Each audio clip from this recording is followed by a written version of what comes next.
I would like to thank Margaret Code and Rosa Arlotto and the others that are involved in running the Art Bar Poetry Series.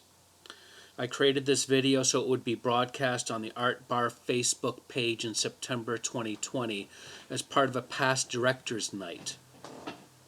The Art Bar Poetry Series is Canada's longest-running weekly poetry-only reading series. It began in May 1991. This set will be 15 minutes or so. These are poems that will be appearing in my forthcoming poetry collection from Cheesine Publications called The Black Ship, coming out in the fall of 2020. These are all previously published, and thanks to all the editors and publishers whose publications these poems have appeared in. I am going to do this in order of oldest to the most current. I will be reading 13 poems. As a content warning, there are mentions of gardening, throat cutting, suicide, death, theater, dragons, school mascots, clouds, cobwebs, dental work, cats, skeletons, global warming, rainbows, flowers, dreams, and plankton. This poem is called On Manifestation. It begins with an epigraph. In the morning, I saw the lilies nothing but brittle, tattered, colorless leaf scaffolding, and I was relatively filled with hatred for weather, season, and earth.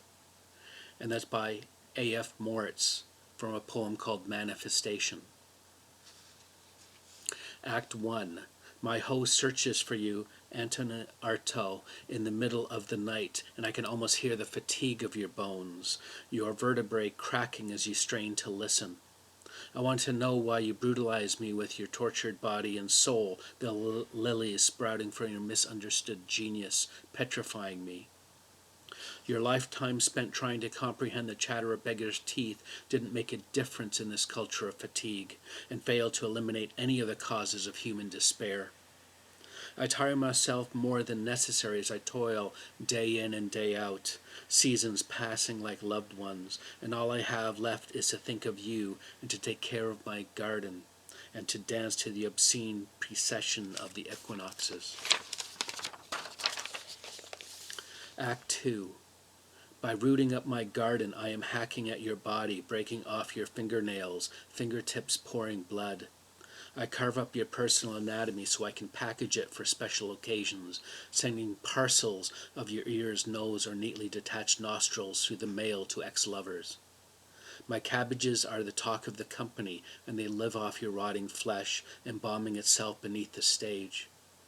The globe is our theater, and we are not free in it, and the sky can still fall on our heads. As I cut your throat, my hatred grows for nature, the weather, seasons, and the manure beneath my bare feet, and I finally know where there's a stink of shit, there's a smell of being. Act 3. Since the time of Ulysses, men have tried to cleanse themselves of despair, only to find the race of prophets extinct, and they knew nothing anyway, and they will never know anything of the true mysteries of the body. As my hoe breaks the surface and leaves ageless tracks of shining petroglyphs, there is no prophet to decipher their meanings. Our struggles on earth end in earth. All I know as I pull on a stem with all my power, the flower's resistance bending me double, is a root is only a root if it stays underground, and I shall, for the first time, give things the shape of my will. Act 4. In the depth of certain authentic waking nightmare states, I dream I am in my garden again, chewing on the wet mud.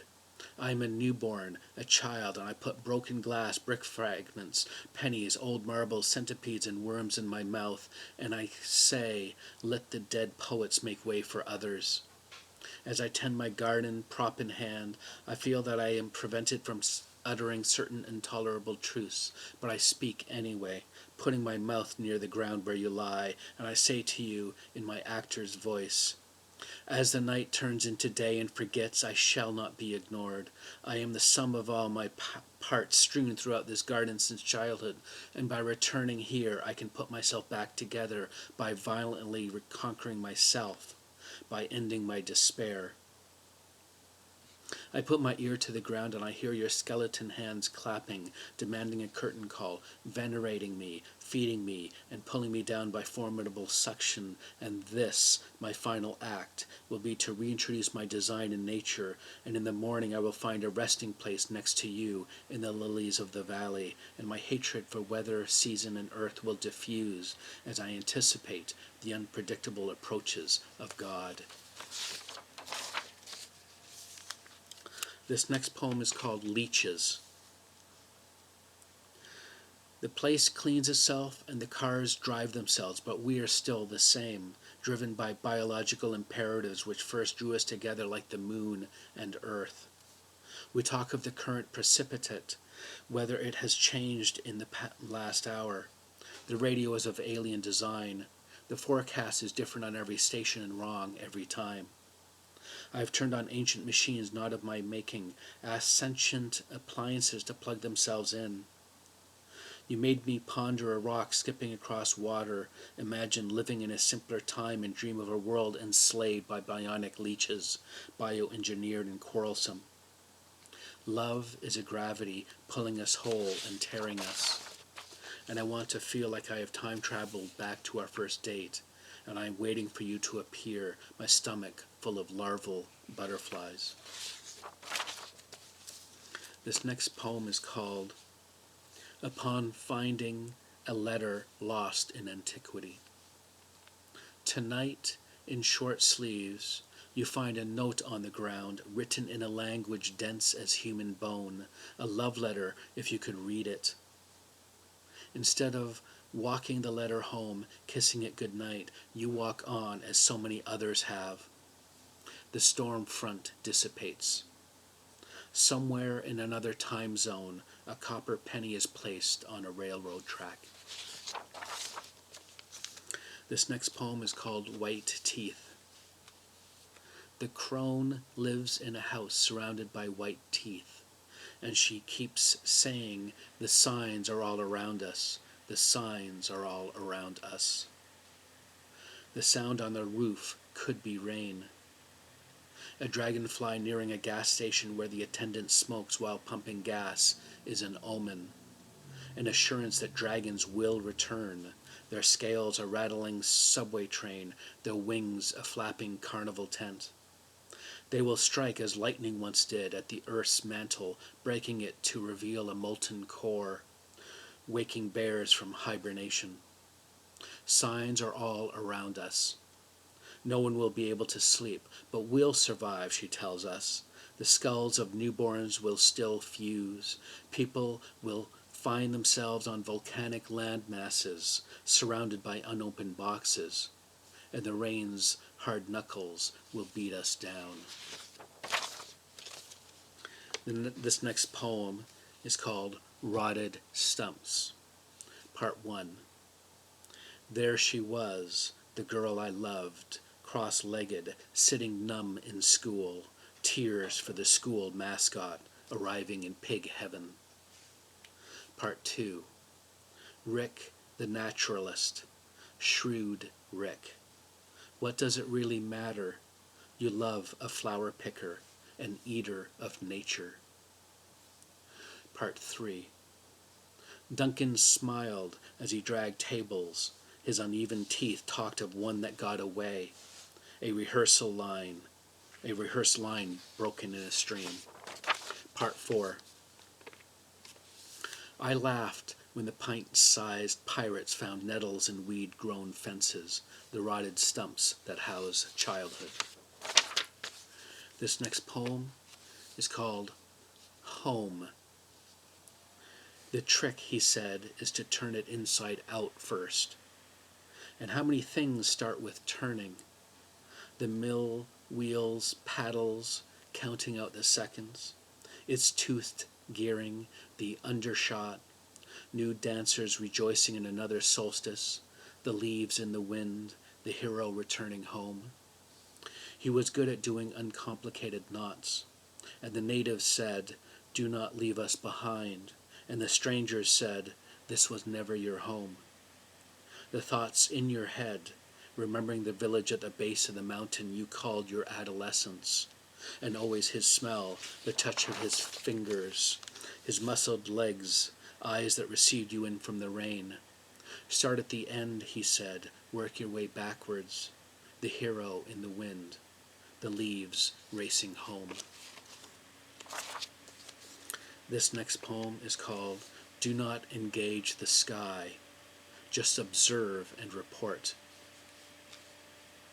It is easy for you to imagine clouds contain great intelligence as they look down on sacred forests, on our profane wanderings.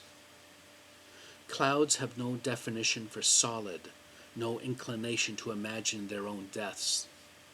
They've been here since the establishment of roses, the emergence of bees. The wind is a great heron, sweeping cobwebs from the attic. Clouds have a long tradition of storytelling, and their cousin, the mist. Clouds have emotion. Think storm, rain, what precipitated them. Clouds have a language. Think cadence of thunderclap, abandoned praise. It was a cloudy day when I found you lingering under a unicorn cloud. This is an ancient world, you said. Tilt your head backwards and see. This poem is called The Dead Languages of the Wind. When the storm is here, we know no other season and cannot think of a time when it did not chase us from our dreaming. We'd wander outside buildings, look up at the translucent dome, its ovoid shape made real by the particulate matter in the whipping wire-brush winds. But the day comes when the winds settle and the sky turns a shade of blue seen on earth, and one can go outside the dome, see the wind damage on ruins, and wonder how early generations survived, and remember a time when we heard the heavens sizzle like rain falling on the power lines of our youth. We thought the dome shield was failing, how we all gathered, held hands, started to pray. Like our ancestors presumably did, these people gone forever except for what they left behind, the ruins stretched out beyond our reckoning, graves scattered on hillsides, graffiti, dental work, knee and hip replacements, the scrapbooks and cancer wigs. We know the storm will resume again, but we take a moment to look at scratch marks on these ruins, the dead languages of the wind. This is called After Midnight, for Harry the Cat, after the collection Midnight by Ian Burgum. I take a boat hitched to my front door, tell Harry it looks like a storm is coming. He knows I am leaving. He retreats to his not-so-secret hideaway underneath the dining room table above the boxes. I am not seaworthy. I close and lock the door, row to work. When I return, he has disappeared. When he reappears behind the couch, he has questions for me. I was looking out the window, he says, when I saw a skyline of the dead, a waterfall, the skeletons dog paddling to the sound of the ticking kitchen clock. They are exiled from their crypts and are now on a pilgrimage. Why? They want to be memorable, I tell him, putting out fresh water. The spires are the eyebrows of a fallen giant raised in prayer. There's a reassurance in the black arts. A calm sea does not stay that way for long. Harry knows I am learning. I'm a sailor leaving wet footprints on a shore. Cats know moonlight, moments. Black and white markings are a message. He knows the weightlessness of space, other words for breath, the violence of discovery. He sits on the top of the sofa looking out the window as if it were stuck on the fish tank channel. When I'm at work, early light, beams stretch, move, fade. Water splashes against the embankment. All fish metaphors are wet. To Harry, the apartment is recognition, plateaus to lie on, a graveyard where every piece of furniture is a tombstone, and the water keeps rising. This poem is called A Premonition of Rain. The sky's empty. On these days our umbrellas talk to each other in whispers. They wait weeks for these days. You can hear them. You bend in to listen. The sky is falling. That is what they are saying. But you look on the bright side, take a sick day, films and popcorn, just outside the window, the world, pine cones, pavement, cars, the constant threat of sun. This is called Long Shadows. After we say our goodbyes on the bus ride home, I notice the first bit of crisp air, blackbirds on black telephone wires, a few silver pine among the green, purple heather in the grass, hints of change in the leaves at the apex of trees, a spider's web as it clings to October. This is called Umbrellas. Your words started like a soft rain and carried the ending of things, a rainbow of sensation, longing, the need for tenderness. I did not carry anything in my pockets. You could say I was bereft, but I've never used that word until now. Your words carried the end of rain, washed away tenderness in rainbows, the delicate things I held in my pockets, my hands, bouquets and gifts I forgot I gave you until now. There are words I have never used and others I have used too often. You could say I was bereft. Until now I would have believed you. The hard rain will start again soon, and umbrellas will sprout like flowers. And this is the last poem I'll be reading. This is called Planktivorous Fish and the Structure of Pelagic Plankton. I woke up thinking of you, but it was a dream. Like many of the dreams I told you about, I hadn't woken up yet. I was still dreaming. Then I woke up for real, I thought, thinking of you as I was wont to do, but I was still dreaming, like many of the dreams I shared with you. When I was still dreaming, I fell asleep in that dream and dreamed that I woke up not thinking of you, and imagined we had never met and I was with someone else. Like many of the dreams I kept from you, I still hadn't gotten up yet. I was still dreaming. Then, in that same dream, I wrote a poem about dreaming and woke up and forgot the poem, forgot I was still asleep, forgot you, forgot I was still dreaming. But like many of my dreams, you were there. In cleaning the apartment last week, I found written on a piece of scrap the title of an academic paper, Planktivorous Fish and the Structure of Pelagic Plankton. I had planned to write a poem with that title, unless that memory too was a dream. It was so long ago, years before we met, like so many things forgotten, the dreams I had when I was young. Just a note about where these poems appeared. On Manifestation appeared in the Algonquin Square Table Anthology from 1995 to 1999, Hart House, University of Toronto, published in 1999. It also appeared in the chapbook His Name Was Gordon, He Used to Run with the Bulls from Junction Books in 2001. Leeches appeared in the chapbook The Surly Blondes of Earth from Believe Your Own Press, 2002. Upon Finding a Letter Lost in Antiquity appeared in Existere, Journal of Art and Literature from Spring-Summer 2012, and the chapbook If the World Were to Stop Spinning, Piquant Press, 2014. White Teeth appeared in Cheezine, Spring 2012, also in the anthology Imaginarium 2013, the best Canadian speculative writing from Cheezine Publications in 2013, and the chapbook If the World Were to Stop Spinning, Piquant Press, 2014. Rotted Stumps appeared in the Nashwauk Review, Summer-Fall 2013. Home appeared in Branch Magazine, Spring 2013, and also in the chapbook If the World Were to Stop Spinning from Piquant Press 2014. Do Not Engage the Sky, Just Observe and Report appeared in the Dalhousie Review, Autumn 2015. A Premonition of Rain appeared in Poetry Ireland Review in December of 2016.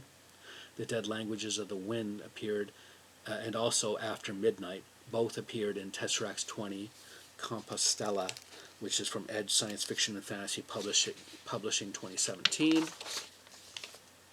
Long Shadows and Umbrellas both appeared in Queen's Quarterly, Summer 2017, and the Planktivorous Fish and the Structure of Pelagic Plankton appeared in Juniper, Fall 2018. Thank you.